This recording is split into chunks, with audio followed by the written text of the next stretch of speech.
प्यारे परीक्षार्थियों, आप सभी का स्वागत है आपके अपने और फेवरेट चैनल टीचिंग परीक्षा में। हम जो बीपीएससी टीआरई 4.0 की ईवीएस की तैयारी कर रहे हैं वो हम 15 मिनट की करते हैं। 15 मिनट की एक्सप्रेस आपके लिए बहुत इंपॉर्टेंट है। डेली आपको ईवीएस के लिए 15 मिनट निकालना ही निकालना है। डेली क्लास में 4:30 बजे आ जाना है और फटाफट सेशन को लाइक कर देंगे, ज्यादा से ज्यादा शेयर करते जाएंगे। और अगर आपने अभी तक टीचिंग परीक्षा चैनल को सब्सक्राइब नहीं किया है, जल्दी से सब्सक्राइब कर लेंगे। ठीक है, आज का पहला क्वेश्चन, ये मैंने आपको होमवर्क भी दिया था, जल्दी से आंसर करके बता देंगे कि जो ओजोन परत है वो जो है पतली होती जा रही है। ओजोन परत की जो मोटाई है वो पतली होती जा रही है, कम होती जा रही है। किसके कारण कम हो रही है? चलिए जी, सभी को गुड इवनिंग, गुड आफ्टरनून, सभी का वेलकम है। जल्दी जल्दी इस क्वेश्चन का आंसर करके बताएंगे। ओजोन परत जो है वो समताप मंडल में पाई जाती है। ओजोन परत जो है समताप मंडल में पाई जाती है, जो हमें पराबैंगनी किरणों से बचाती है। वो ओजोन लेयर अच्छी वाली ओजोन रहती है। दो प्रकार की ओजोन है, खराब ओजोन और अच्छी ओजोन।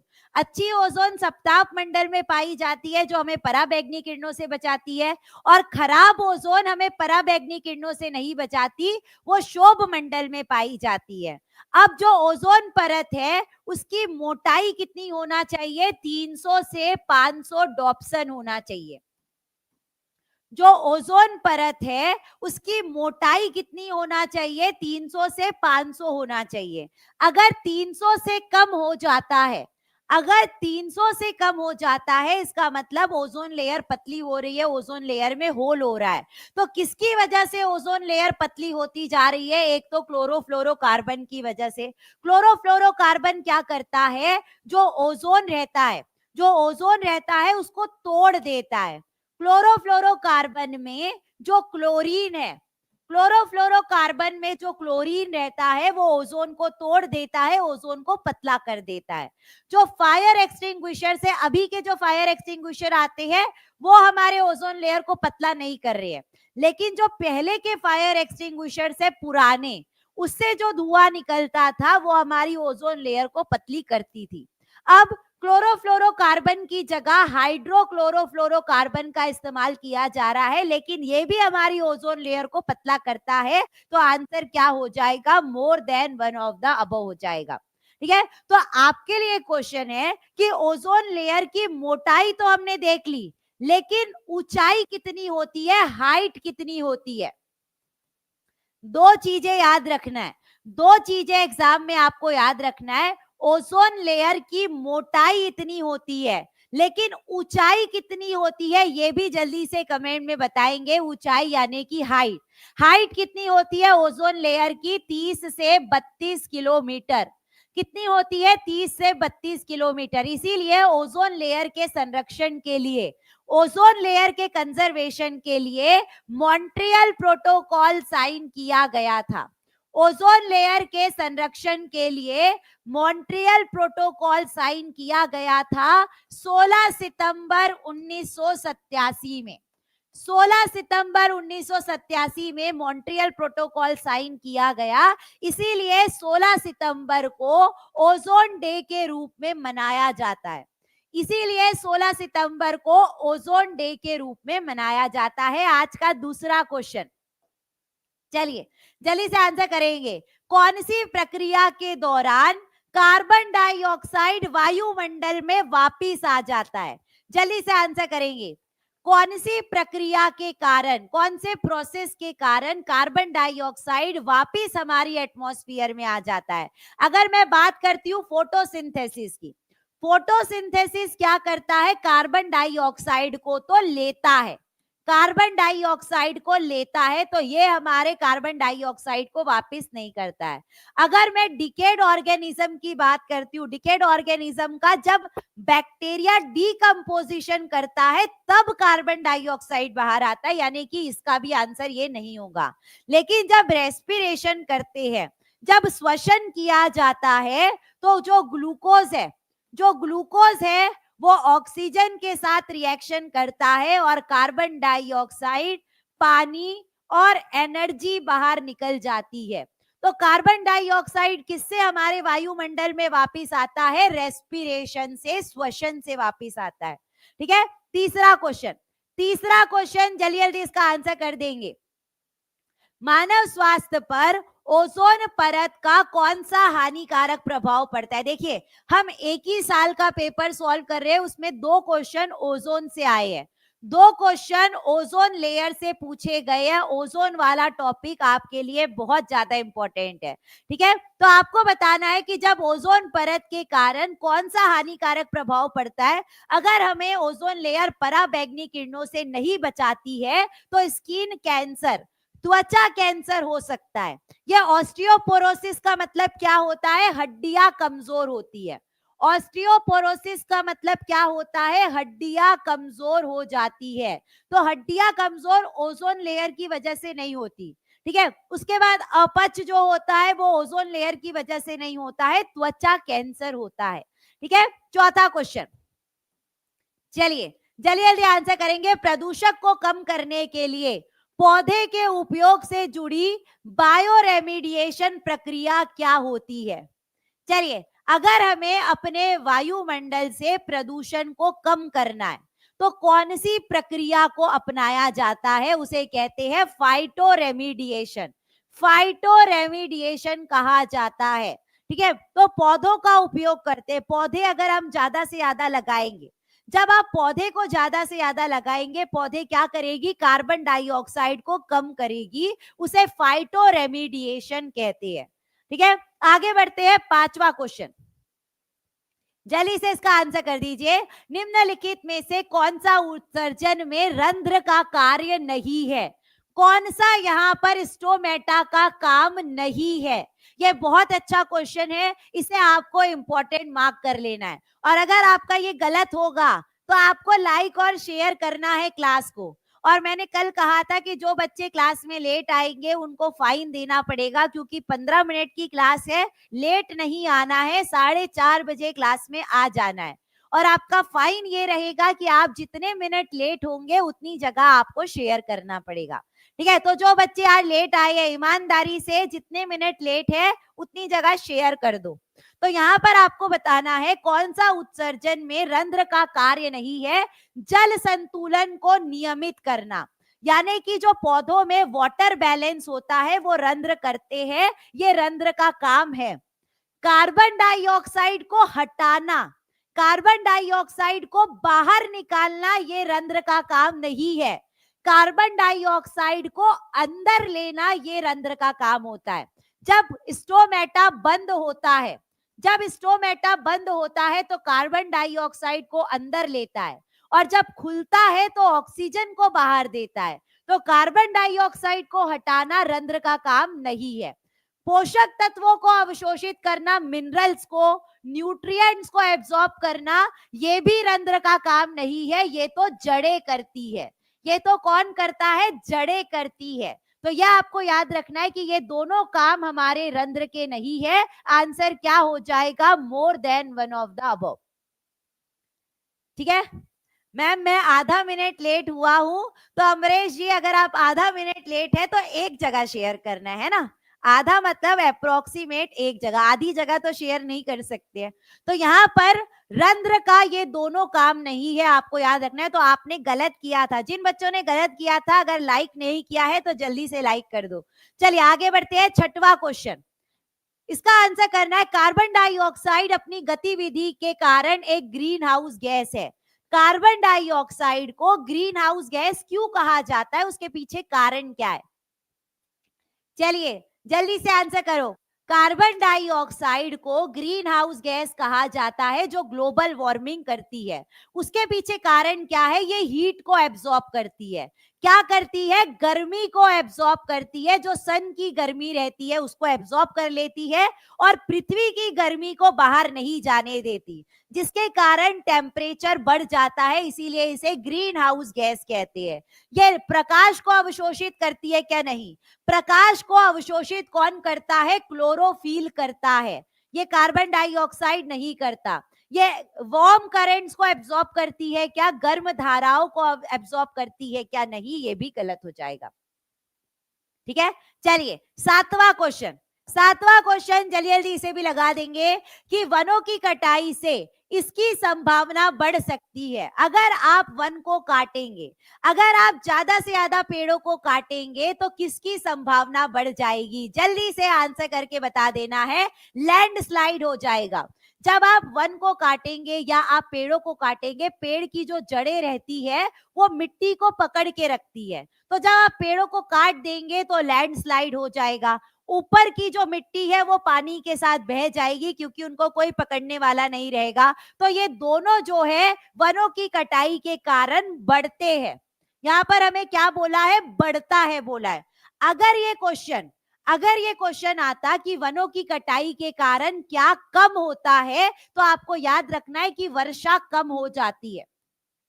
देखिए, क्वेश्चन कैसा भी आपको घुमाने के लिए देगा।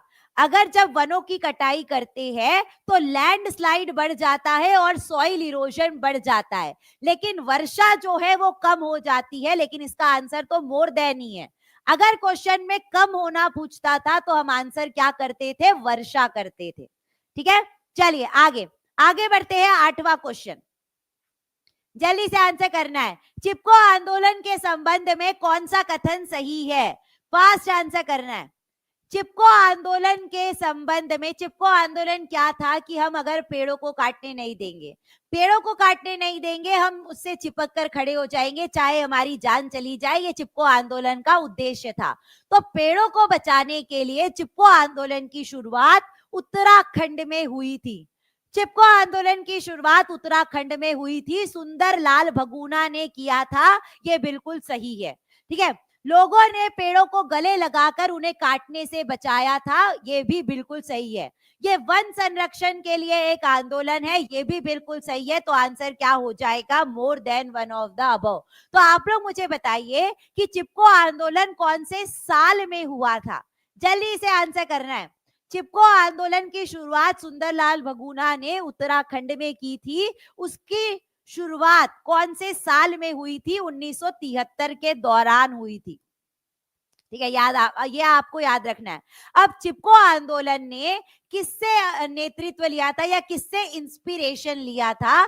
चिपको आंदोलन की जो शुरुआत हुई थी उसने जो इंस्पिरेशन लिया था बिश्नोई आंदोलन से लिया था। बिश्नोई आंदोलन क्या था? बिश्नोई आंदोलन क्या था कि खेजड़ी के पेड़ों को बचाने के लिए, खेजड़ी के पेड़ों को बचाने के लिए बिश्नोई लोगों ने चिपक कर पेड़ों से खड़े हो गए थे और उसे काटने नहीं दिया था। और उसकी शुरुआत अमृता देवी बिश्नोई ने की थी। उसको देखते देखते चिपको आंदोलन की शुरुआत हुई। दोनों अलग अलग है। ठीक है, आगे बढ़ते हैं। 9th नंबर का क्वेश्चन, चलिए जल्दी से आंसर कर देंगे। बायोगैस को अच्छा स्रोत माना जाता है, क्यों? जल्दी से आंसर करना है। बायोगैस जो है वो ऊर्जा का एकदम अच्छा स्रोत है। बायोगैस से ऊर्जा जो मिलती है, अच्छी ऊर्जा मिलती है। क्यों? क्योंकि ये राख पैदा करता है क्या? नहीं, राख पैदा नहीं करता है। ये मीथेन का उत्पादन करता है। एक तो मीथेन का उत्पादन करता है जो इलेक्ट्रिसिटी बनाने में मदद करती है। मीथेन गैस को इलेक्ट्रिसिटी बनाने में मदद किया जाता है और यह ऑक्सीजन की अनुपस्थिति में होता है। ऑक्सीजन की अनुपस्थिति में होता है। तो आंसर क्या हो जाएगा? More than one of the above हो जाएगा। ठीक है, क्लियर रहेगा। तो बायोगैस को अच्छा स्रोत इसीलिए माना जाता है, एक तो ये मीथेन गैस बनाता है और ये ऑक्सीजन की अनुपस्थिति में होता है, इसे ढक देते हैं। जब भी बायोगैस बनाया जाता है उसे ढक कर बनाया जाता है, उसमें ऑक्सीजन नहीं लेते हैं। In the absence of oxygen होता है। तो आंसर क्या हो जाएगा? More than one of the above. ठीक है, चलिए तो अगर आप इसी तरीके से, आपकी गलतियां बहुत हो रही है, सारे बच्चे जो है बहुत ज्यादा आज गलती कर रहे हैं, अपनी गलतियों को सुधारना चाहते हैं और अच्छे से तैयारी करना चाहते हैं, आप टीचिंग परीक्षा की पेड क्लासेस में जुड़ सकते हैं। उसके लिए स्क्रीन के नीचे नंबर शो हो रहा है, आप कॉल करके, व्हाट्सएप पर मैसेज करके टीचिंग परीक्षा के साथ जुड़ सकते हैं। अपनी पढ़ाई और टॉपिक वाइज अपने PYQ सॉल्व कर सकते हैं, अपने डाउट क्लियर कर सकते हैं। बहुत कुछ आपको टीचिंग परीक्षा के साथ जुड़ने के बाद मिलता है। ठीक है, तो थोड़ा सोचिएगा। आगे बढ़ते हैं। अब हम स्टार्ट करने वाले BPSC TRE 3 का प्राइमरी का क्वेश्चन पेपर जो कैंसल हुआ था, जो पेपर कैंसल वाला था वो सॉल्व करने वाले हैं। ठीक है, चलिए 10th नंबर का क्वेश्चन, जल्दी से इसका आंसर कर देना है, जल्दी जल्दी आंसर कर देना। अभी हम सारे बीपीएससी के पीवाईक्यू सॉल्व कर रहे हैं, उसके बाद हम और बहुत सारे नए क्वेश्चन करने वाले हैं। आप सोचेंगे भी नहीं ऐसे ऐसे क्वेश्चन बन सकते हैं। तो अगर आप डेली 4:30 बजे क्लास करते हैं, आप ईवीएस के लिए बहुत अच्छे से ट्रेन हो जाएंगे, बहुत अच्छे से आपकी तैयारी हो जाएगी। आपको बताना है कि अगर हमें भूकंप की तीव्रता को मापना है तो कौन से उपकरण का इस्तेमाल किया जाता है? सीज्मोग्राफ का इस्तेमाल किया जाता है, क्योंकि जो भूकंप आता है वो सीज्मिक वेव्स प्रोड्यूस करता है और सीज्मिक वेव्स को मापने के लिए सीज्मोग्राफ का इस्तेमाल किया जाता है। बैरोमीटर का इस्तेमाल वायु दाब को मापने के लिए किया जाता है। ये भी इंपॉर्टेंट क्वेश्चन है, बैरोमीटर वाला भी इंपॉर्टेंट क्वेश्चन है, याद रखना। ठीक है, आगे बढ़ते हैं। 11वें नंबर का क्वेश्चन, वायु में ऑक्सीजन का प्रतिशत कितना रहता है? हमारे वायु में सबसे ज्यादा नाइट्रोजन गैस है जो 78% है। सबसे ज्यादा हमारे वायु में नाइट्रोजन गैस पाई जाती है 78%, और दूसरे नंबर पर ऑक्सीजन पाई जाती है 21% ऑक्सीजन हमारे वायु में पाई जाती है। तो आंसर क्या हो जाएगा? ए हो जाएगा। चलिए 12वें नंबर का क्वेश्चन जल्दी से आंसर कर देंगे। आपको बताना है वायुमंडल की किस परत में हवाई जहाज उड़ते हैं? एरोप्लेन। एरोप्लेन जो फ्लाई करते हैं, जहां पर मौसम की घटनाएं नहीं रहेगी वहां पर एरोप्लेन बहुत अच्छे से फ्लाई करते हैं। तो वायुमंडल में जो हवाई जहाज उड़ते हैं वो कौन से परत में उड़ते हैं? समताप मंडल में, स्ट्रेटोस्फियर में उड़ते हैं। ठीक है, चलिए उसकी ऊंचाई बता दो, स्ट्रेटोस्फियर की हाइट बता दीजिए जल्दी से कमेंट में। यही समताप मंडल में हमारी ओजोन लेयर पाई जाती है, जो हमने पढ़ लिया है ओजोन लेयर के बारे में। समताप मंडल की ऊंचाई कितनी रहती है? 13 से लेकर 50 किलोमीटर, या कई जगह पर 15 से 50 भी दिया है, लेकिन ये वाला आपको मानना है। ठीक है, स्ट्रेटोस्फियर की जो ऊंचाई रहती है 13 से लेकर 50 किलोमीटर तक रहती है। 13वें नंबर का क्वेश्चन, पर्यावरण के लिए किससे खतरा बढ़ते जा रहा है? जल्दी से आंसर करेंगे। हमारे एनवायरमेंट में किससे ज्यादा खतरा बढ़ते जा रहा है? अगर फसल की वृद्धि होगी तो ये पर्यावरण के लिए खराब नहीं है, पर्यावरण के लिए अच्छा रहता है। अगर आप पौधे को ज्यादा से ज्यादा उगाएंगे, इसका मतलब हमारे पर्यावरण जो है शुद्ध होते जा रहा है, तो ये भी अच्छा रहेगा। लेकिन अगर जनसंख्या बढ़ते जाएगी, अगर जनसंख्या बढ़ते जाएगी, प्रदूषण बढ़ता जाएगा, रिसोर्सेस का ज्यादा इस्तेमाल होते जाएगा, और वो हमारे पर्यावरण के लिए एक खतरा है। ठीक है, तो आंसर क्या हो जाएगा? सी हो जाएगा। 14th नंबर का क्वेश्चन, चलिए जल्दी से आंसर करिए। सहारा किस प्रकार का रेगिस्तान है? फास्ट आंसर करना है। Sahara desert.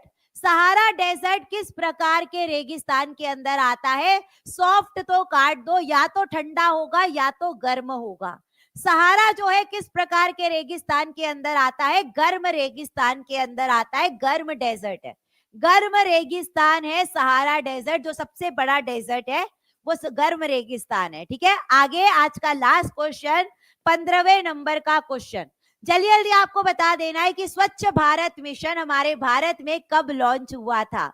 स्वच्छ भारत मिशन, जब स्वच्छ भारत मिशन लॉन्च हुआ तो स्टार्टिंग में बहुत सारे लोगों ने सफाई की, झाड़ू निकाली, टीवियों में बहुत सारा आया, लेकिन उसके बाद सब भूल गए कि हमें अपने आसपास सफाई रखनी चाहिए। तो स्वच्छ भारत मिशन कब आया था? गांधी जी के बर्थडे में आया था, 2 अक्टूबर 2014 में। नरेंद्र मोदी जी के द्वारा ये स्वच्छ भारत मिशन की शुरुआत की गई थी 2 अक्टूबर 2014 में। और 2014 में गांधी जी कितने साल के हो गए थे? 150 साल के हो गए थे, 150 साल के हो गए थे, ये आपको याद रखना है। और स्वच्छता दिवस अलग है। ठीक है, स्वच्छता दिवस कब मनाया जाता है? स्वच्छता दिवस कब मनाया जाता है, ये आपके लिए होमवर्क रहेगा। स्वच्छ भारत मिशन अलग होता है, स्वच्छता दिवस अलग होता है। तो स्वच्छता दिवस जो है वो आपको कमेंट बॉक्स में बता देना है, और ये वाला क्वेश्चन भी आप सभी के लिए होमवर्क क्वेश्चन है। 2 क्वेश्चन आज मैंने आपको होमवर्क दिए हैं, फटाफट कमेंट बॉक्स में इसका आंसर कर देंगे। आपको क्लास कैसी लगी आपको कमेंट बॉक्स में बता देना है। आज हमारे 500 से ज्यादा बच्चे हो गए हैं, तो आप लोगों को कॉन्ग्रेचुलेशन, और फटाफट लाइक और शेयर करते जाएंगे। और अगर आपने अभी तक टीचिंग परीक्षा चैनल को सब्सक्राइब नहीं किया है, जल्दी से सब्सक्राइब कर लेंगे। तो कल मिलते हैं, 2 क्वेश्चन के होमवर्क आपको कमेंट बॉक्स में कर देना है, ठीक है? तो bye, thank you, take care and all the best.